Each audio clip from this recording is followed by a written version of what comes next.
The most successful coaches never stop learning. They are committed to their personal growth and making themselves better. I'm Colby Donovan, and welcome to the Coaching Coaches Podcast. I'll speak with the world's most respected coaches, best-selling authors, and top business leaders to give you insight into their philosophies, lessons, and mindsets for you to apply to your own life.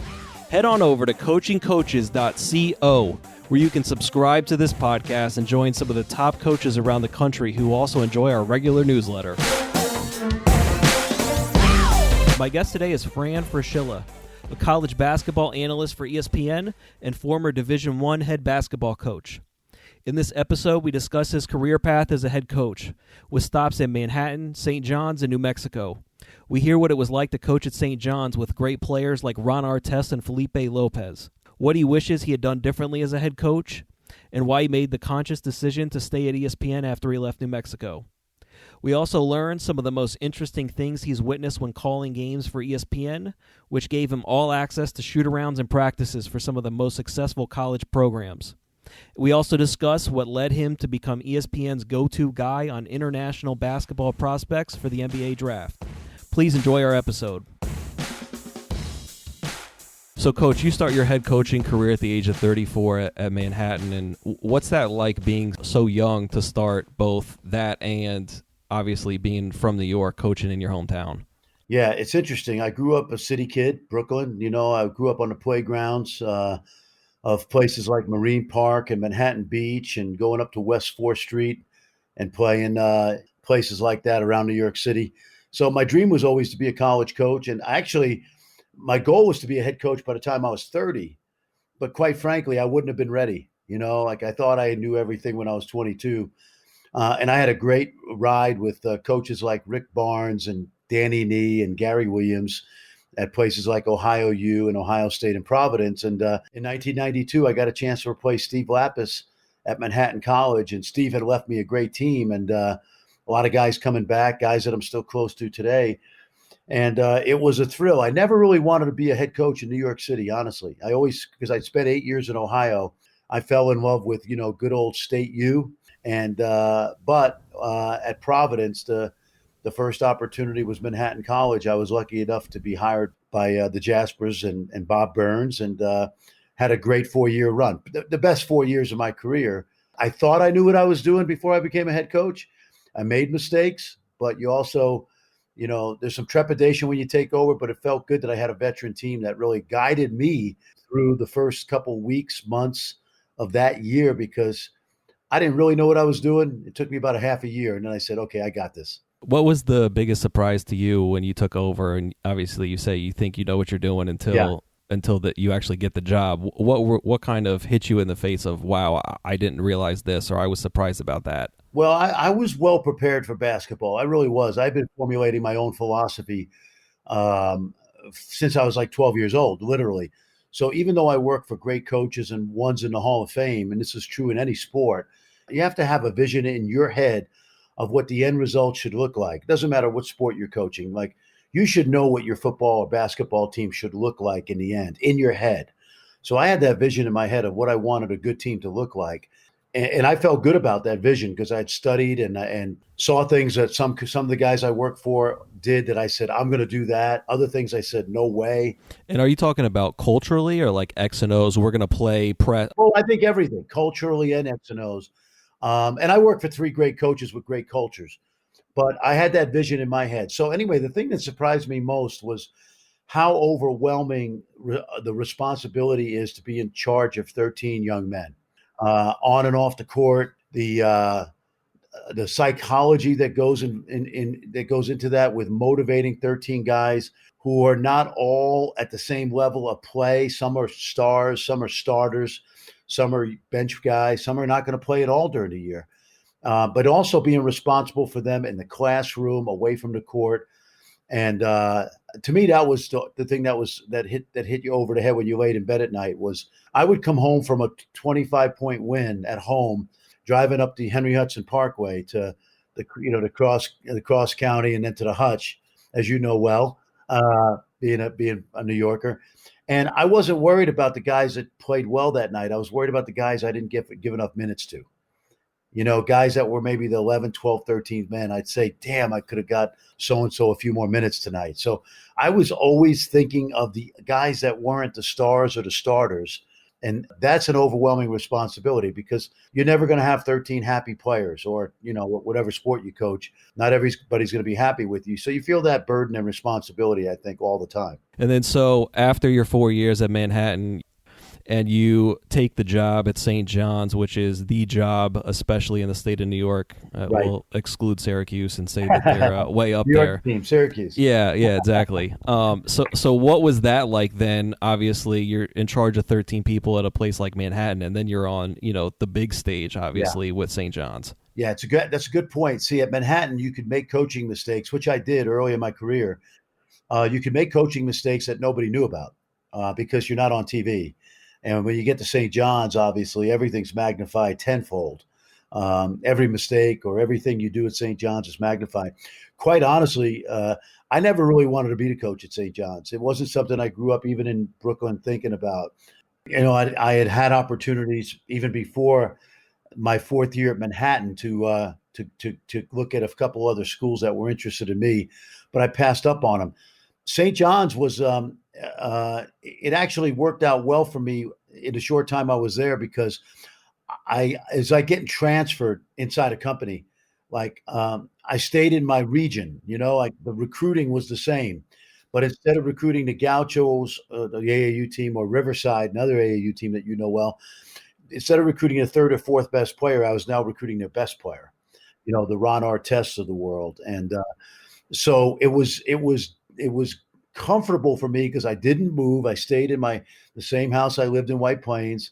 I had a little different commute in the morning, but all my recruiting connections were exactly the same. People who trusted me when I was an assistant at Ohio State or Providence, guys I got to know when I was a young coach, guys that helped me at Manhattan College were now helping me at St. John's, which was really fun. And I had 2 great years there. We had 2 great recruiting classes.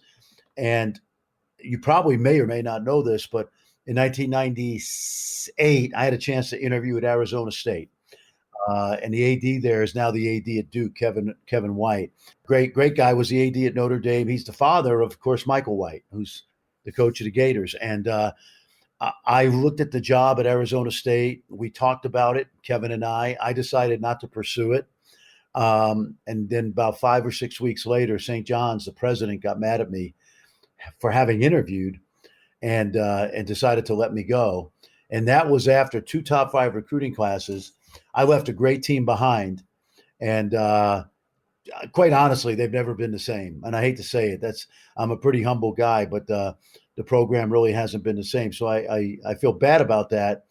But it's how it is. And I learned a lot about being a young head coach because one thing, Colby, I'll tell you that your listeners need to know. When you are starting out in the coaching profession and then you become a young head coach, you have to have a board of directors. You have to have 3 or 4 people in your life that can help you make tough decisions. Sometimes they're life-changing decisions like changing jobs. Sometimes it's a decision like having to decide whether to keep a guy in a team or to let him go, and so I didn't have a board of directors. I didn't have like 4 or 5 people I could pick up the phone and say, hey, I'm getting a chance to interview at Arizona State. Should I do this? Now, I wasn't going to take that job because I had a bomb squad coming back.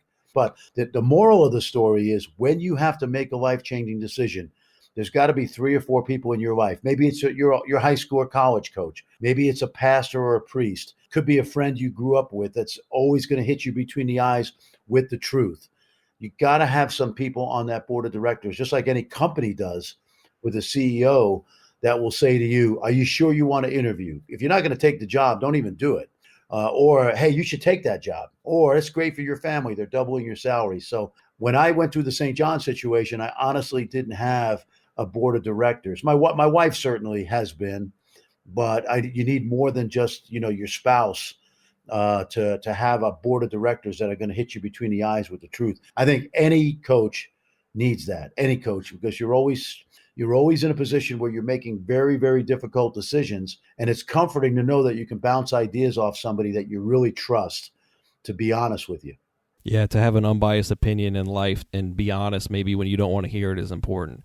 Did you feel like you didn't have those people in your life at that point, or did you just feel like, listen, I can handle these decisions and I don't need to reach out to these other people to maybe get a second, third, fourth opinion? Yeah, I think it was more the latter. I think it's more the latter. And I think what happens, I've always been fairly, I consider myself a humble guy. Like even when we were winning at St. John's or Manhattan, I never ever, it felt good to have a successful program at a place like Manhattan or St. John's. But, and of course, when you're at St. John's, a few more people in New York City know who you are. But I never walked around. I still consider myself a kid from Brooklyn who was very fortunate to be doing what he loved to do. And I didn't, I didn't want to, I never big timed anybody. But I also had the hubris. I had the hubris to think I could make decisions on my own. And I wish I had thought better about that earlier and put together that group of guys. It could have been like John Calipari, a guy that I've known since we were 19. It could have been, my wife certainly would be on that board. But other people in my life, I already knew who they were, who I did value their opinion. I just didn't have them in mind when I went and made tough decisions. And then so you explain how that time at St. John's kind of ends. I mean, I'm sure that was hard. One, Yeah. obviously, regardless if you're coaching the middle school team down the street or St. John's University and you're a New York kid, and Yeah. we all know the New York media loves to run with stories. I mean, how do you kind of work through that time and get through that? And I'm sure you're angry, pissed, sad, upset, all the above. I mean, that's a hard thing to go through. Yeah, I had two little boys that were 6 and 3 at the time, and your world is rocked. I mean, you have to remember I was considered, again, kind of ironically for a kid from Brooklyn, one of the hot young coaches in the country, and had the world by the tail. And we had just in my second year turned the program around at St. John's. I hadn't been to the tournament in 5 years. Year two, we go back to the tournament with Felipe Lopez, which was a big deal because Felipe and Zendon Hamilton, Tariq Turner, they were great kids who really didn't have a lot of success. And that senior year for those guys was magical. We, believe it or not, we started out 0 and 3 in the Big East, and we won 13. I think we won 13 out of 14 in the Big East. Which was pretty darn good. And we go from 0 and 3 to playing UConn for the regular season title in stores on the final day of the regular season after just beating Syracuse at the Dome the previous Wednesday. So it was heady times. And it was great for Felipe and Zendon and Tariq because they put the work in over 2 years to have the success. I was at Disney World when I was fired by the priest. I literally thought I was getting a raise and an extension. This is a true story.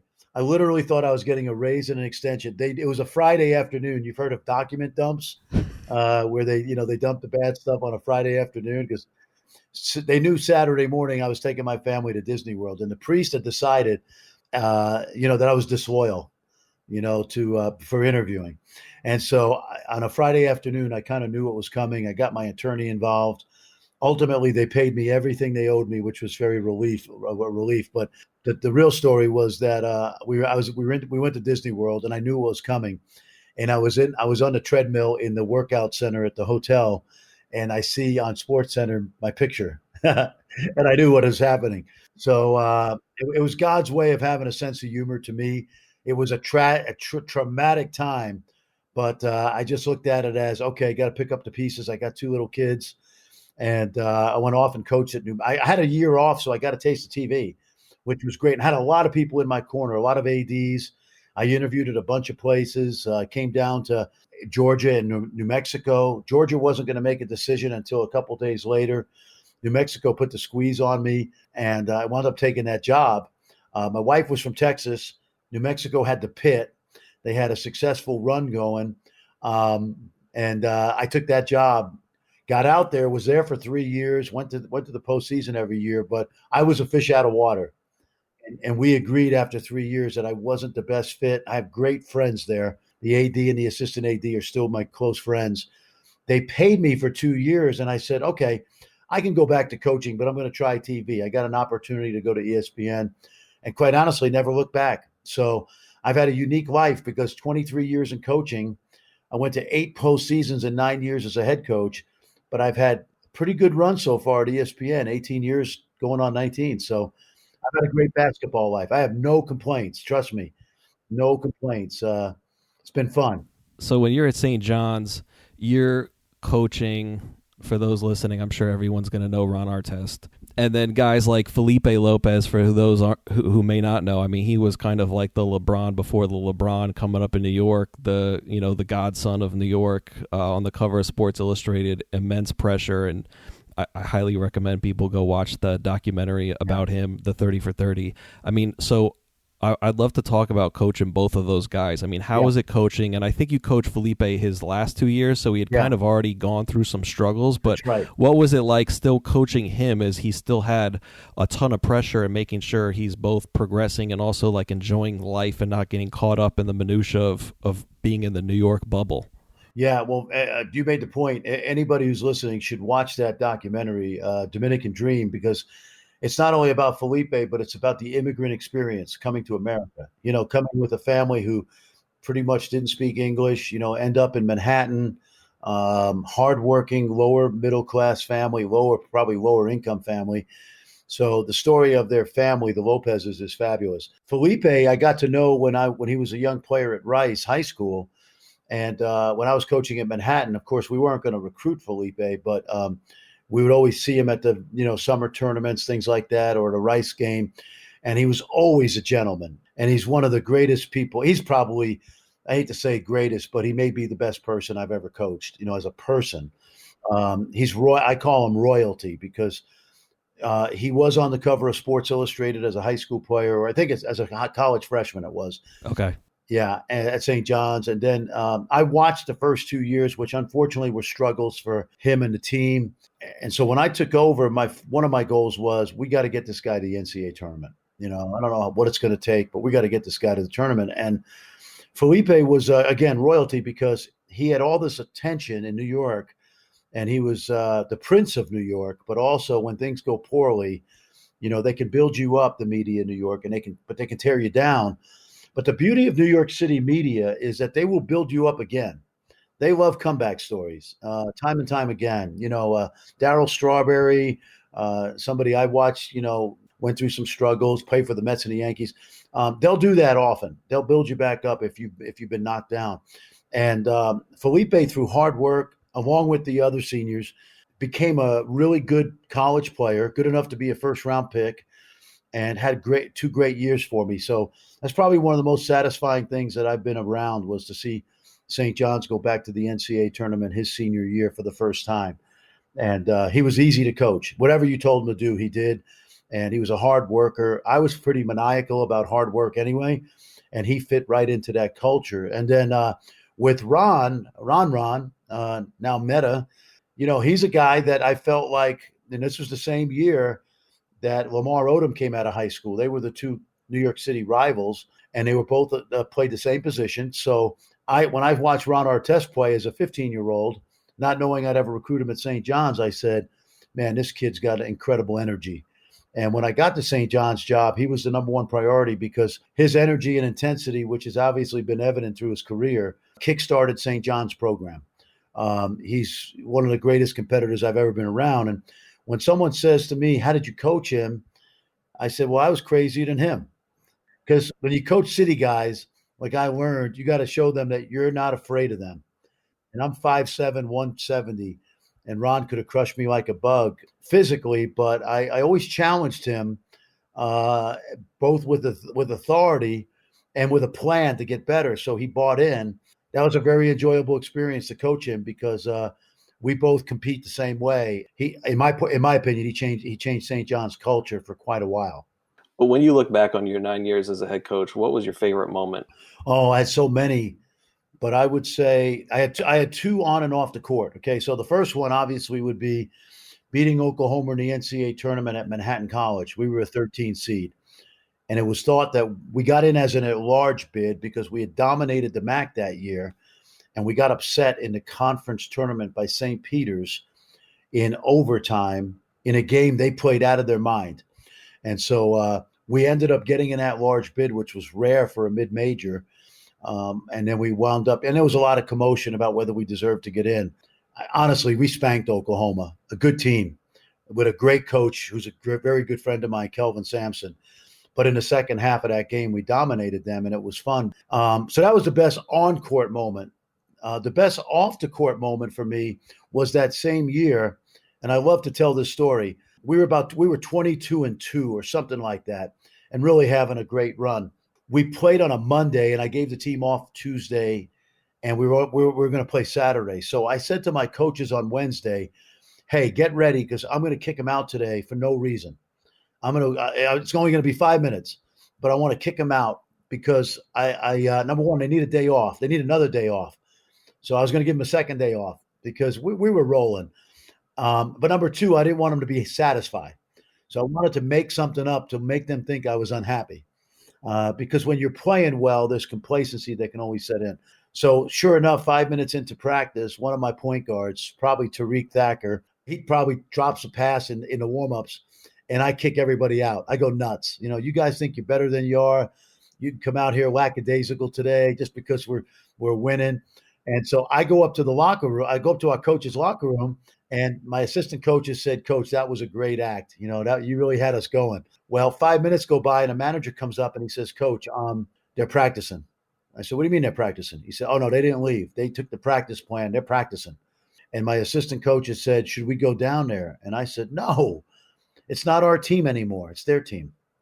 They took so much pride in the way we practiced. They thought they were letting me down and letting their teammates down that they kept practicing.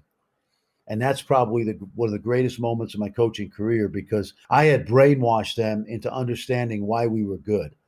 It's because of what we did every day in practice. So, well, two things on that. One, I love that, you talked before about how you felt like a little hubris kicked in and you thought you could handle those jobs, but you felt like you were humble over your career. But you've also talked about how when you took the Manhattan job, you were left a great team and you just they helped you through it. So one, humility.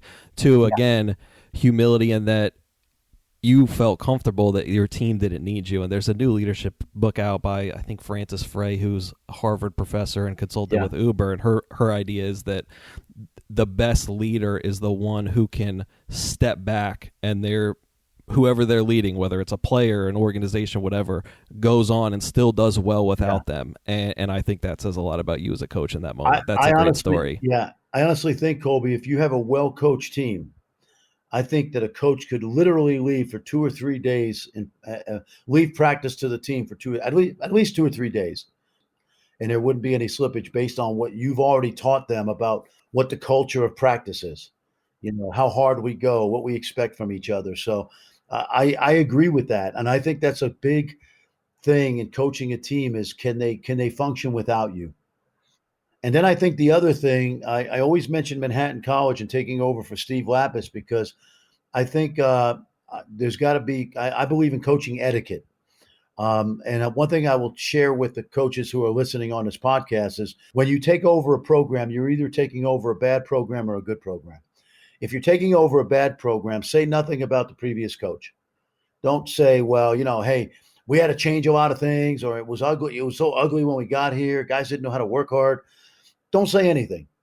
Okay. And if you've taken over a really good program, honor the coach before you. Steve Lapis and I have a good friendship to this day because I recognized pretty easily that I came into a good situation. The team had won 23 games the year before. Because they had success, he went to Villanova. So I took over a team with upperclassmen. And the hardest part about taking over that kind of team is they got their eyes open watching you, whether you know what you're doing, because they've already had success. And so they're watching you, first-time head coach. And one of the coolest things about that first year at Manhattan was they trusted me. Like they coached the first 5 games of that season. In other words, they won games without me. And I also, when I interviewed, I told the people on the committee, think about it. They don't want change. They want the same thing they just had with Steve Lapis. They don't want a guy coming in, changing offense, changing defense. We're going to do this. We're going to practice at 2 a.m. No, they want to, hey, so when I interviewed, I was smart enough to realize Steve Lapis, a friend of mine before this, by the way, New Yorker, Fran Fraschilla, New Yorker. Steve Lapis, Big East assistant. Fran Fraschilla, Big East assistant. Steve Lapis, high energy. Fran Fraschilla, high energy. So when I came in, I just tried to be Steve Lapis. And honestly, I kept a lot of things the same. There were things that they were already doing. I said, I'm cool with that. We're not going to change that. And then gradually over the course of that year, it became my team. But I think I had the humility to say, It's not broken. We're not going to break it anymore. We're going to fix it a little bit better, but we're certainly not broken. And I think the players on that first team really appreciated that I didn't come in and change everything, because they literally could have coached themselves. They were that smart and that good at kids.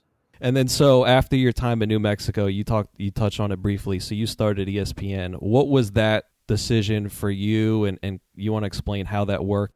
Yeah, it's crazy. I was 43, and I had a good experience at New Mexico, but I was a fish out of water, honestly. They had gone on probation before I got there, NCAA probation. The coach left there and went to Baylor, Dave Bliss, which, they had their own issues at Baylor later on. Honestly, and I tell this story. I had kids asking me for money. Where's my monthly check I was promised? So we had a change of culture there. I was really uncomfortable with. I was tired of fighting battles out there. I was out of my element geographically. We had to overcome some of the nonsense that was left behind. I had to develop a culture of kids that wanted to go to class, things of that nature. But I had a chance to go to ESPN, and I decided I was going to take a halftime break, that I would go to TV for a couple of years. We moved to Dallas, where my wife's from, and then I would go back to coaching. And what happened was I fell in love not only with TV, but I really liked hanging around my kids. And I made a lifestyle decision to stay in broadcasting. In the first 7 or 8 years, I was offered every job in the MAC conference, the Metro Atlantic, twice. It seemed like every time there was a coaching opening, people would say, "Hey, would you be interested in coming back?" And I had other coaching opportunities, some Big East, etc. I made a lifestyle change that I didn't want to mess with happy. I love my TV career. I love talking basketball. I love having 7 months off. I loved hanging around my kids. Both of them were scrappy high school players. Both had a chance to play in college. And I just made a decision that I was going to have 2 careers in basketball. I've been in basketball my whole life. I do something with the game every single day. I watched about 2 hours of tape yesterday, getting ready for the upcoming season. But it's kind of ironic that because I stayed home with my kids, watched them grow up, they're both now in the family business as young video coordinators moving up into the coaching ranks. So I wouldn't change a thing.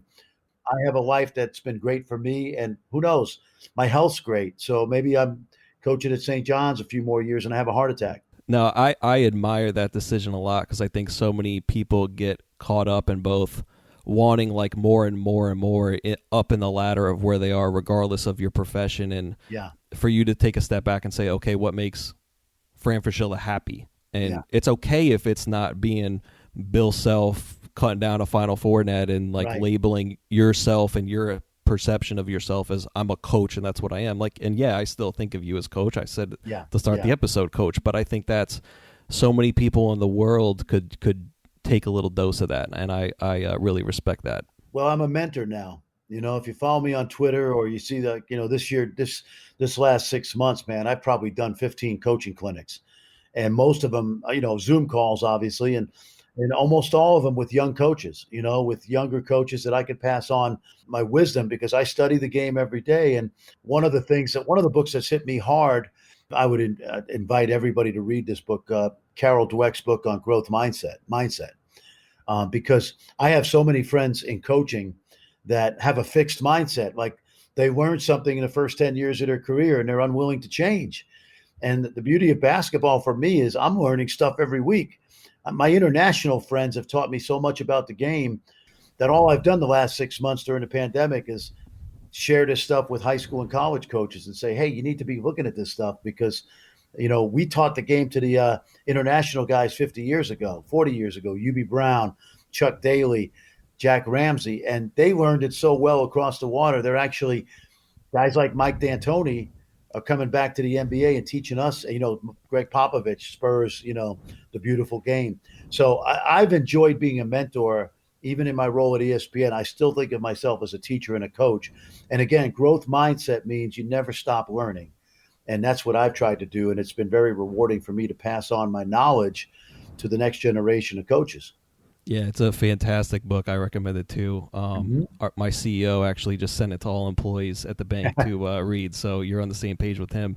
And also, too, I think I heard Shaka Smart talk recently about how if you're a coach and you want your point guard to evolve and keep learning, how do you stay on him to do that and have a growth mindset when you yourself don't. It's you've got to be accountable to yourself in that regard too. Yeah, exactly. And that's the beauty of coaching. I mean, that's what I miss, honestly. If I miss anything, I miss teaching. I miss being on the court and taking a young point guard and saying, "What are you seeing? Hold on, stop. What are you seeing? What are we watching here?" Because I always laugh about this, and I think this is true in every sport, and I'll pass this on. I had the great fortune of my wife's an SMU grad right in the heart of Dallas. And when Larry Brown came to SMU about 7 or 8 years ago, and he'd already been a friend, but I got a chance to watch them practice every day. And he's a brilliant teacher. But I used to laugh when someone would say, "Larry Brown's such a great coach. He can watch all 10 players on the court and know whether somebody's out of position, either on offense or defense at the same time." And I said to myself, no, that's called coaching. That's called coaching. That's not genius. That's what you should be doing. You should be training your eyes on film and in practices to be able to look at all 10 and say, "Nope, you got to come off that screen a little tighter over here. You're 2 feet off where you need to be." And so, that's what I like doing is I like taking a snapshot of the court and taking a young player and saying, "Tell me what you saw that's there, because here's what I saw, and here's what I need you to see." And to me, that's teaching, and I'm getting better at that every day. I don't feel like I've gotten all the answers in that regard when it comes to teaching. If you enjoy this podcast, I also write a weekly newsletter sharing the best content I found in the last week that directly applies to coaches. Some of the best coaches in the world subscribe, and it's free. So go to coachingcoaches.substack.com or check out the link in the show notes to subscribe. Once again, that's coachingcoaches.substack.com. Let's get back to the episode. For those who don't know you well, I mean, you call games for ESPN nonstop during the season now, and some of the biggest on TV all the time, Big 12, Big East. You basically get a front row seat to a constant coaching clinic of the top coaches in the country with practices and shoot-arounds. Yep. You just talked on something that you think Larry Brown does that's great. What are the other top things you've seen coaches do with handling shoot-arounds, and what would you say you agree with? And then what also, too, do you think you see frequently that you'd say, I don't know if that's the right thing that coaches should be doing? You know what, Colby? I think shoot-arounds are an art form.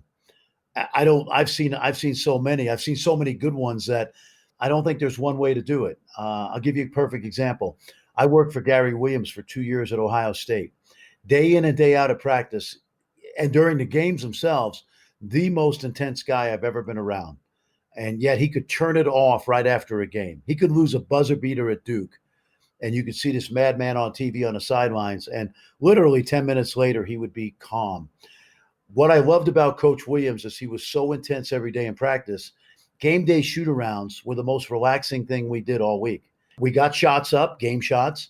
We walked through a couple things of the opponent. Then he had free shooting, and then he would be shooting half-court hook shots with the guys towards the end of the shoot-around. And now he played at Maryland. You would never think that an intense guy like Gary Williams would be so relaxed at the game day shoot-around. But what I took from that as a coach was, they already know I'm intense. So I didn't want them to be even tenser the day of the game. So our game day shoot-arounds were businesslike. We got some things done mentally as far as preparation for the opponent. We got game shots up, but I always tried to be very loose because I wanted them to know I was relaxed. I worked for a couple other coaches who were very intense game day, and it wore on the team. And so even if I wasn't in a good mood or I was tense inside, I never wanted to show that game day shoot-around. I wanted to, and what I would say to them, and I really believe this, guys, I'm a Brooklyn guy, but I learned this in Ohio. The hay's in the barn. We've done everything we can to prepare for this opponent tonight. So let's just stay loose. Let's be relaxed. Let's just be businesslike. Let's get some shots up and let's get back to the hotel. So that's one point. Second thing on shoot-arounds, I saw Chris Beard do this 3 years ago when Texas Tech went out to KU in a game I did. First of all, they practice with music, and they have shoot-arounds with music. They crank it up. It's loud. It's like an arena noise.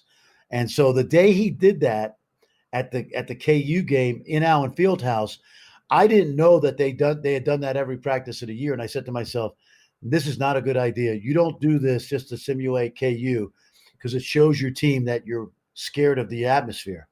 Well, I didn't realize they do this every day. It's part of their routine. So anyway, they got the music cranking. He practices timeouts during the shoot around, and he draws up plays, and he also runs their offense at the other end of the court away from their bench in the first half with the noise cranking. And I thought that was cool because what he was doing in his own way is letting his team know, hey, we're preparing for everything tonight, including the noise. And they went out and they beat Kansas, which doesn't happen very often. I think Bill Self's got 11 losses in 17 years at home. They went out and beat KU that night by 12, and they were clearly the better team. So I think shoot around is preference. It's a matter of what you feel comfortable with doing. But I would caution young coaches in any sport. Game day has to be a time when the team has to be focused and relaxed. Because if you haven't prepared for the opponent in the days leading up to that game, there's no pregame speech that you can. There's no Rockney speech. There's no Bill Belichick speech that you can make. There's nothing you can do in practice that day, in my opinion, that's going to really get you ready for your opponent. And being too intense and over the top intensity wise, to me, is not the right answer. Is there anything else? I think of that as pretty, I don't know if off the wall is the right word, but abnormal to be blasting music during shoot around. Is there anything else you've seen from coaches over your career and going to call games that you think is pretty off the wall or really different? Practice is an art form too. Some of us were by the book, hey, we're going to have a 75-minute practice and it's going to be 5 minutes of this, 10 minutes of this, 10 minutes of this. Bill Self's like a master chef that doesn't need the recipes. So he's going to work on his offense in practice until he feels like we got this down. And some days it's 20 minutes, some days it's 40 minutes. But he got this from Eddie Sutton, I believe, because I watched Coach Sutton practice as a coach and Bill worked for Coach Sutton. Bill's philosophy is we're working on something right now. We're not moving on to the next thing until we get this looking really good. And so that can sometimes make a practice really long because he's still going to get his other stuff in, but it also sets a tone with the team. Like, we better do this right the first time. Otherwise we're going to be here for 3 hours instead of 2. That's not my cup of tea, but Bill's in the Hall of Fame for a reason. And so everybody's a little bit different in that regard. So I think it's a matter of what your comfort level is, which is why I think as a young coach, you got to constantly have this vision in your head of and evolving of, hey, I think we're going to do this when I become a head coach. Billy Donovan may do one thing that I really like and I work for him, but I'm not going to do certain things because it doesn't fit my team that I'm inheriting. I think you got to have flexibility, but also you think you got to have a belief in what you think is important for your team to be good. Yeah, and I like the idea of Self doing that because it also puts some onus on the players that they're also responsible for that day's practice. And if you want to be there all day, then you can loosey-goosey around, but if we can get this done, then we'll move on and be finished. Yeah, and it's funny, Kobe, like late in the year, people say, well, you were really intense. Yeah, but we were intense in short bursts. Like in October, we practiced 2.5 hours.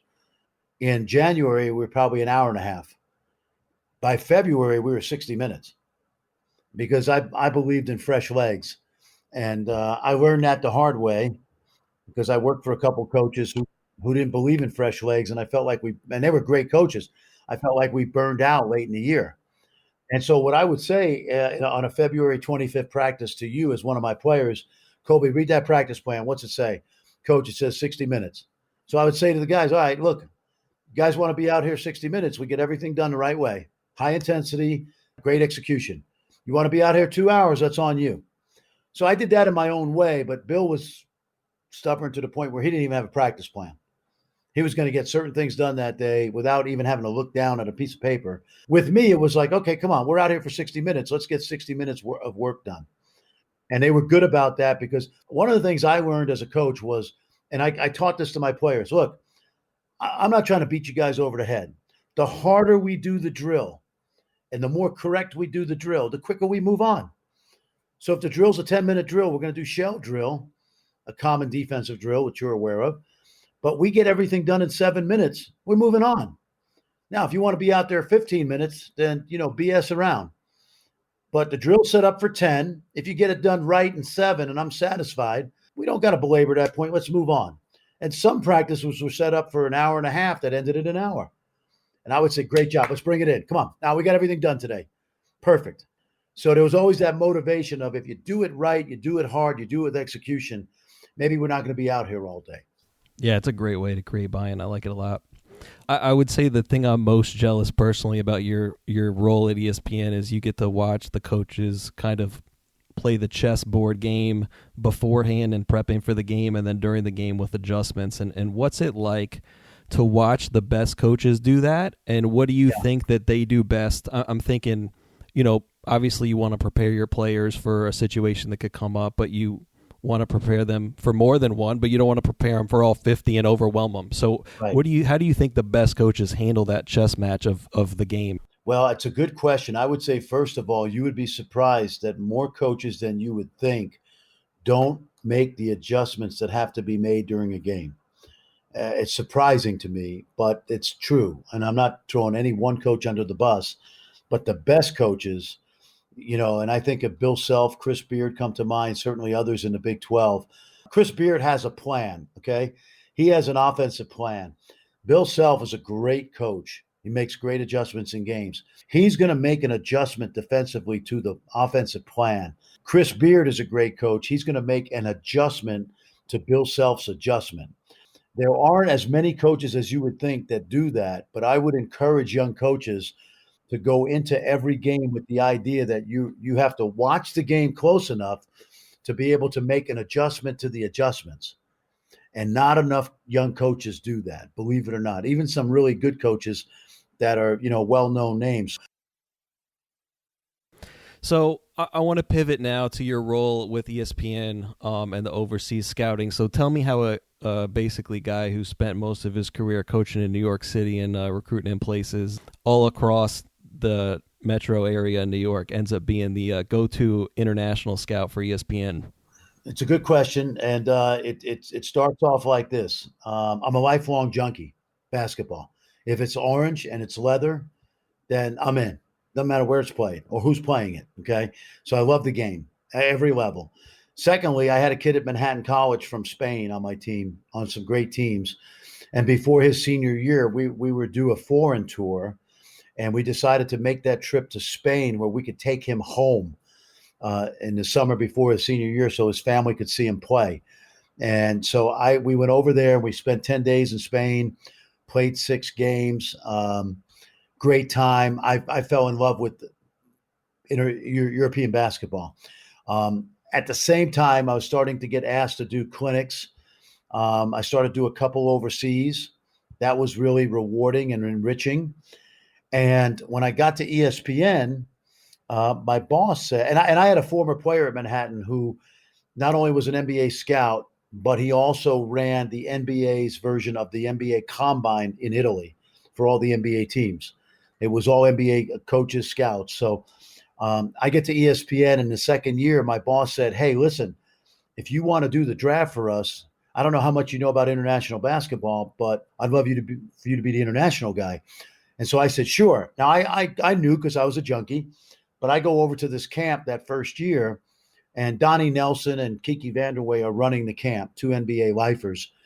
And Donnie's a Dallas guy. I live in Dallas. My former player was a Dallas Mavs scout. So I'm there scouting for ESPN, 2004. And Donnie Nelson says, what are you doing here? I said, well, I'm here to watch the camp. He goes, you're coaching. Get out there. You're coaching. He goes, I want you out on the floor. You came all this way. You need to be coaching. So I coached at the camp for 12 years. And I got to know every player in Europe that was going to be in the NBA draft, essentially. And guys that are playing today, Goran Dragic was a 19-year-old. I coached Goran when he came to the camp when he was 20 years old. Serge Ibaka was at camp. Nicholas Batum. So I fell in love with international hoops, and that's how I became the quote-unquote guru. I fell in love with it. Got to do I do FIBA games now, World Championships, Olympics for NBC, and it's just another way to stay involved in basketball beyond just doing college basketball.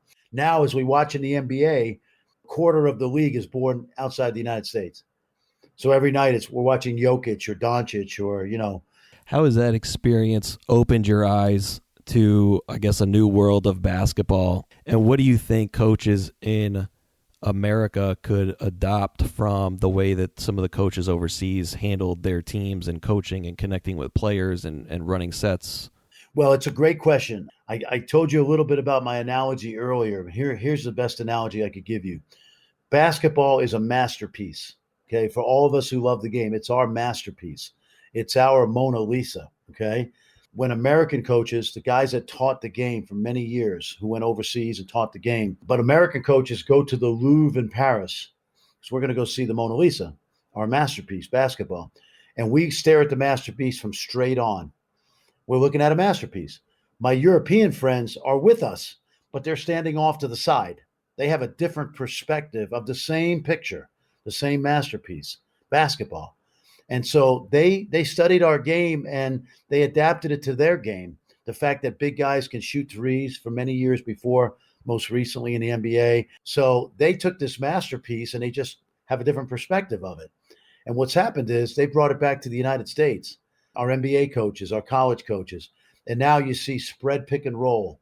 You see Jokic handling the ball as a point guard at 7 feet tall.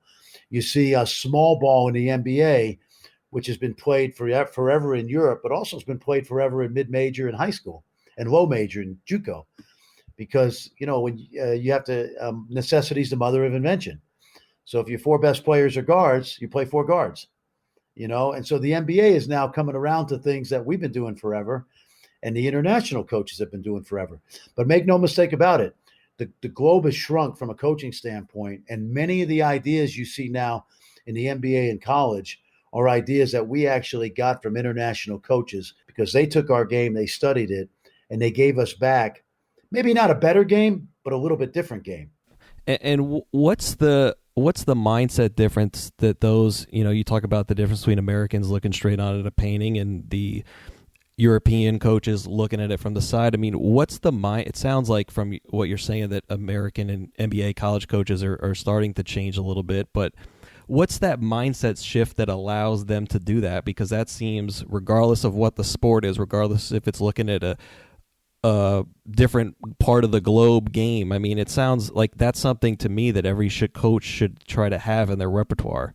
Yeah, the mindset is as follows, and I got this from Jeff Van Gundy when he was on my podcast a few weeks ago, because I asked him about international players in the NBA because he's been around 30 years, and the first thing he said is the skill level of international players is so high.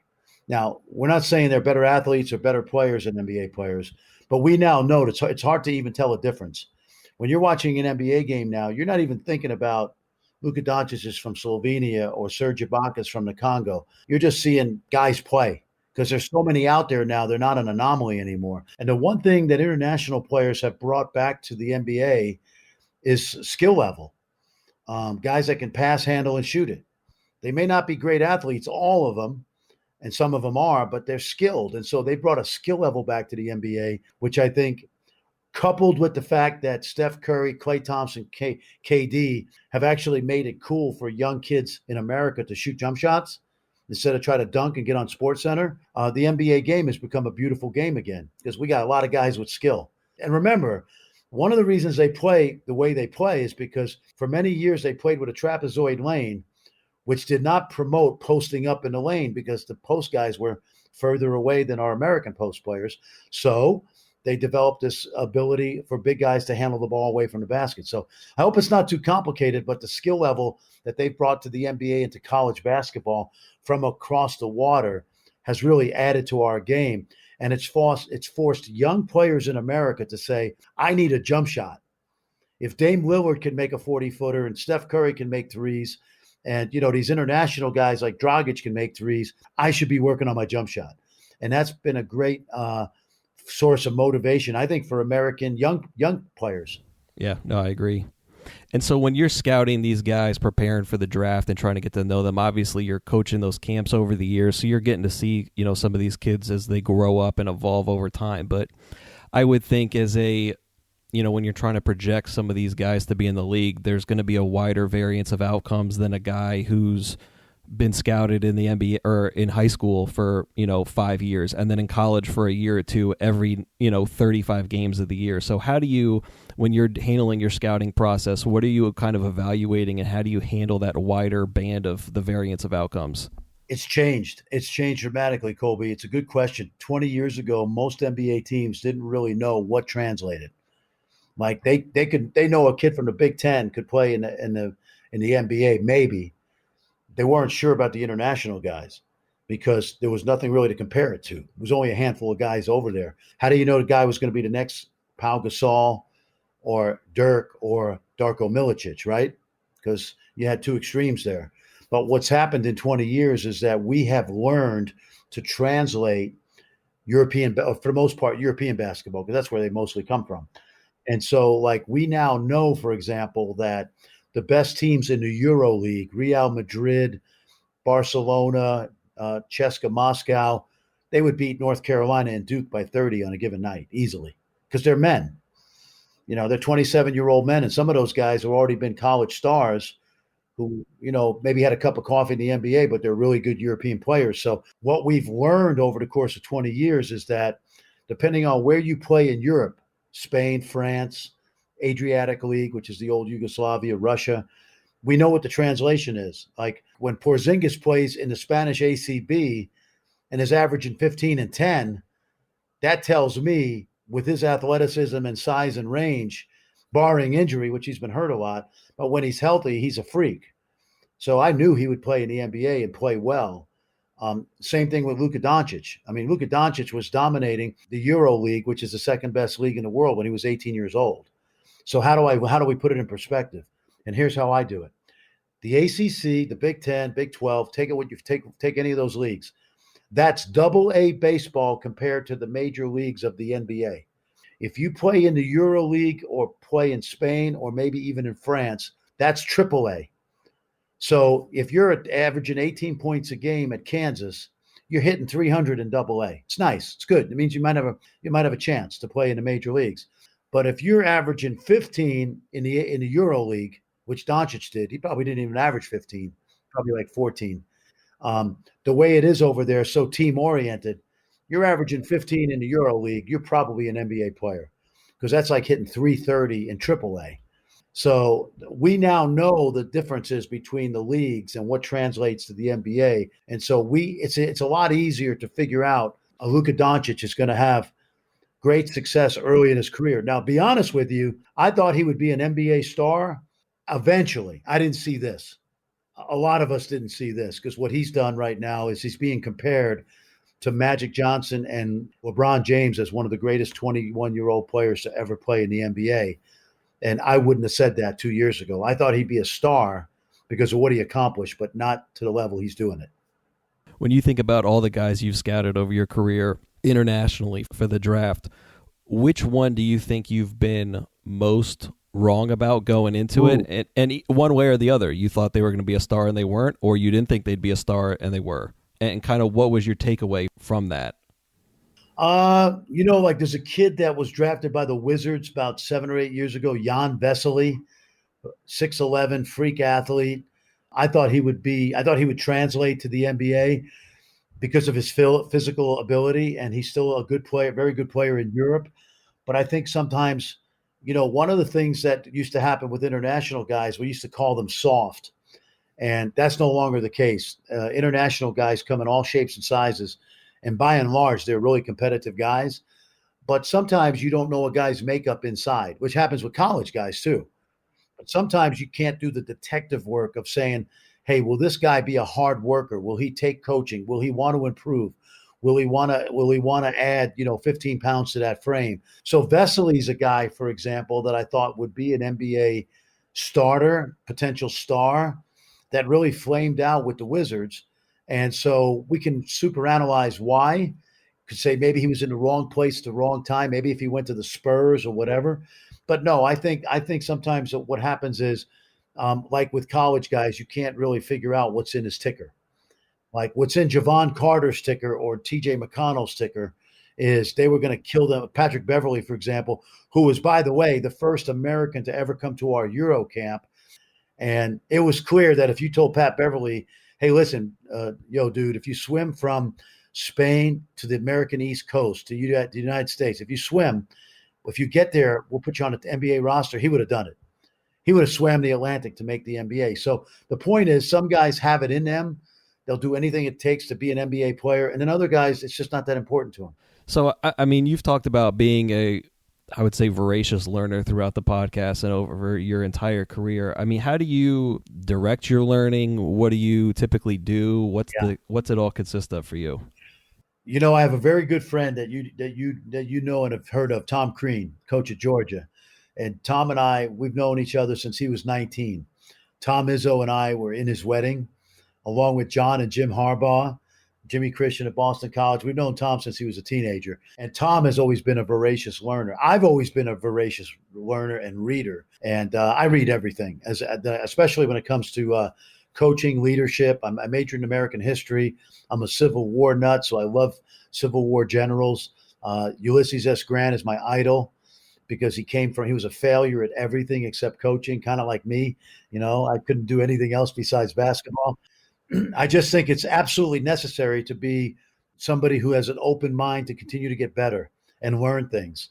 I listen to podcasts. I walk in the summer. We're up here in Colorado. I walk 2 hours a day in the mountains, and I'll throw on a podcast. And something interesting I've been listening to lately, Bill Poley and the Hall of Fame general manager.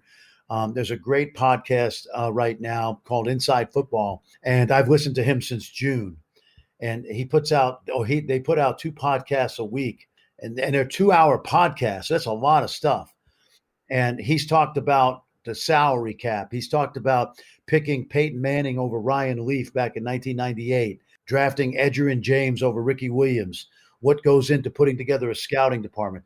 And I feel like I've gotten a graduate course in NFL front office because of the podcast. And it also just stimulates my thinking. And whether it's reading, I'm finishing up a book right now called Dynasty, which is on the New England Patriots. Jeff Benedict has just written it. He's written a great book on Tiger Woods. I read history and politics. So I just like learning. I feel like if I'm not learning, I'm going backwards instead of staying in place. So whether it's basketball or just reading, I just love to read, and it really stimulates my mind. I think it's healthy. Coach, before we get to the end of episode questions, what's the game of basketball meant to you, to your life, especially now having both of your sons in the game? Yeah. Well, I'm lucky. I've never worked a day in my life, Colby. Never, honestly. I could still visualize myself on a hot summer morning in Brooklyn at a park 2 blocks from my house where I was the only guy there. Here I was 15, 16, and I'd be working on something on the court by myself. It was my cocoon, my sanctuary. That's been my life since I was 12, 13, 14, 15. And this Orange basketball has been now keep in mind, I'm in the playground of life. Okay. So it's not like I'm doing brain surgery or trying to, solve the coronavirus, but basketball has been such a big part of my life that I've made a living at it for 40 years, coaching and broadcasting. It's given me great enjoyment. I share what I know with other people. I think because my son saw that, and I had one son, he's an idiot because he went to Harvard. And I say that, jokingly because he's a very bright young man. He played for Tommy Amaker, but I thought for sure he was heading to Wall Street and working at Goldman Sachs. He had that kind of brain for business. And he decided after he tore his ACL, I think his junior year, that he wanted to get into coaching. And he's very lucky to be at Villanova right now. The point is, both of my sons saw what their dad did, and they said, man, my dad loves what he does. How cool is that? I had no idea that either one of them would get into what I would call the family business. So from that standpoint, it's been rewarding because basketball has meant a lot to not only me, but to my family. It's paid the bills, but it's never been a job. It's never been a job. It's been a labor of love. And I don't work for a living. That's the best way to put it. When I call games on TV, I do not work for a living. They pay me to travel to games, but they're not paying me to do the games because I would do the games for free. They are paying me to get on a plane at 6 a.m. and fly to Kansas City, but ESPN's not paying me to do games because I love doing games. I love it. So a few end episode questions for you. You've talked about Mindset by Carol Dweck. What's one other book every coach should read?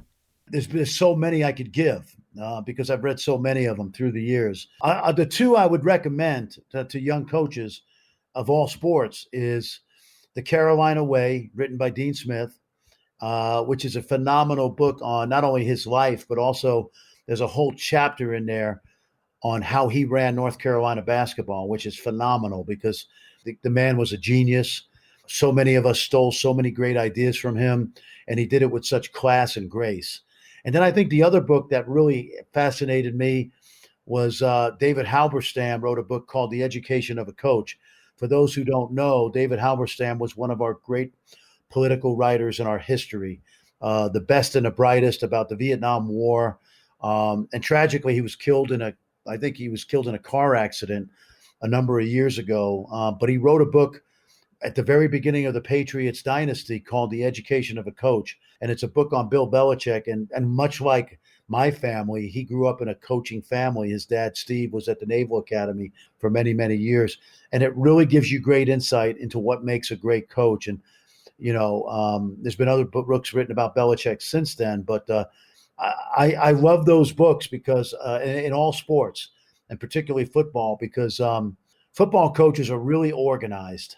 They have to be. They got, in college, 100 plus guys. But anyway, I've always been fascinated with football coaches. I grew up around the corner from Vince Lombardi in Brooklyn, his family. I've been a Vince Lombardi fan my whole life. I would recommend David Marinus's book on Lombardi. Again, another political writer who wrote a great biography of Bill Clinton, and his book was fabulous. But I love reading about successful leaders. Great recommendations. What's one person you'd want to hear on the podcast?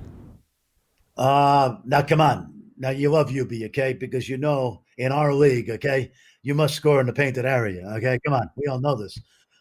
Every coach in our league would love this guy because he's going to get you 14-9 every night. Come on.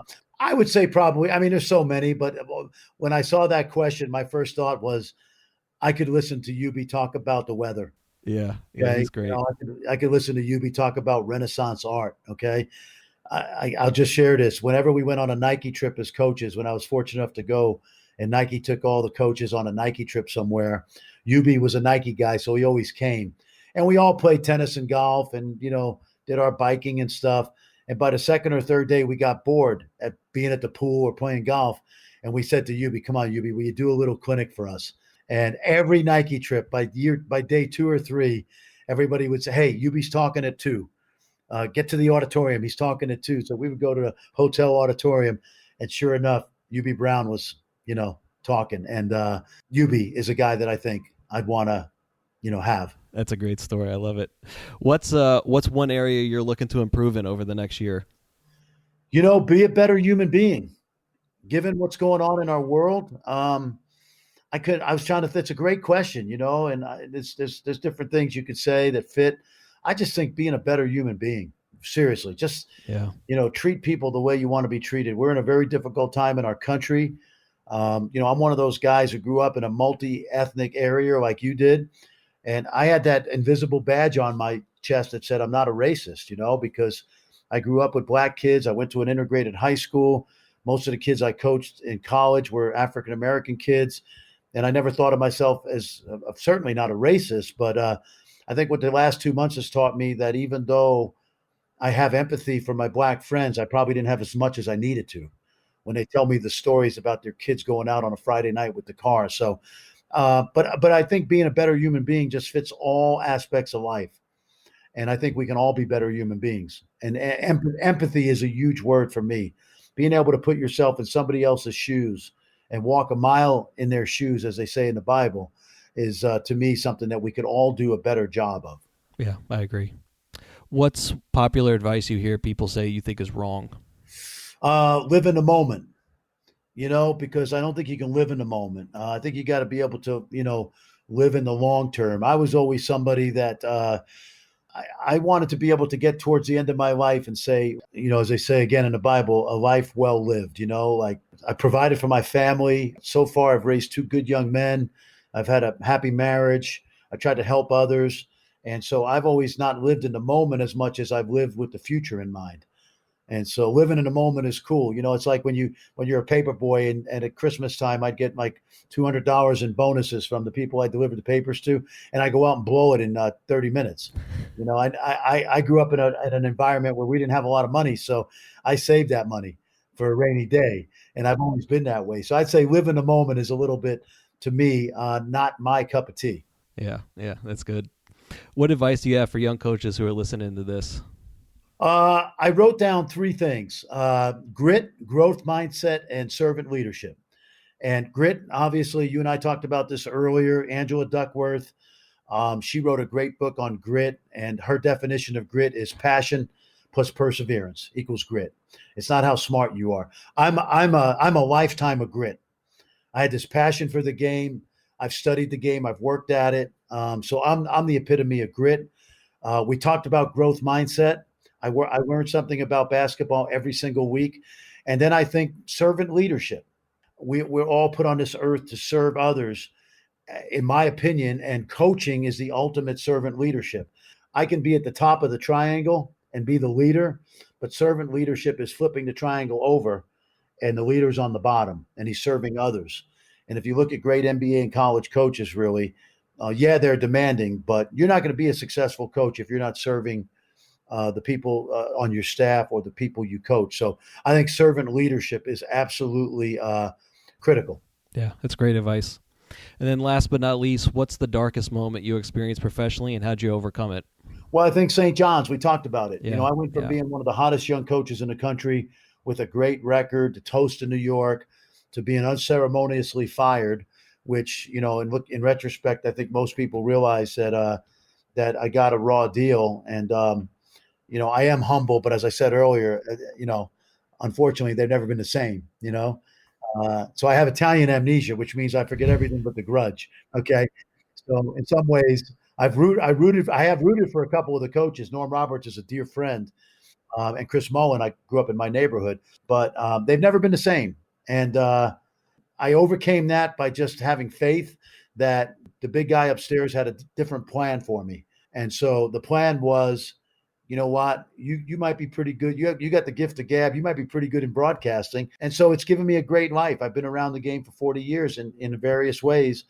And as I said earlier, we don't know how the St. John's thing would have turned out if I stayed there, but that's not what worked out. And I was able to take a very, very dark day or dark period of time in my life and my family's life, because you're worried about supporting your kids, and turned it into something that turned out to be a real positive. And there's not much I would change in my life. I've had a blessed life and been very spoiled.